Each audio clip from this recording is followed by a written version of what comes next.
અમે બધી કાળજી રાખી છે, ચકાસણી કરી છે અને 100% ખાતરી કર્યા પછી જ અમે આગળ વધ્યા છીએ. રાજ્યમાં આશરે 50,000 મીટર લગાડવામાં આવ્યા. આમાં કોઈ વાંધો ન હતો. કેટલાક લોકોએ કદાચ એમને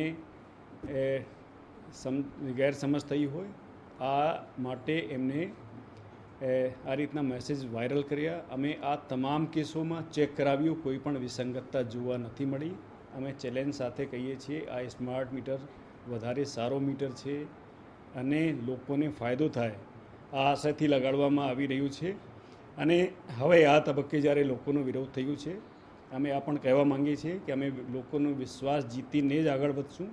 કોઈને ત્યાં અમે જબરન આ લગાડવાના નથી. અત્યારે અમે તમામ સરકારી કચેરીઓમાં જ્યાં લોકો ફ્રિકવન્ટલી વિઝિટ કરતા હોય, કલેક્ટર ઓફિસ, મામલતદાર ઓફિસ, પ્રાંત ઓફિસ, ત્યાં જઈને બંને મીટર ચાલુ રાખશું.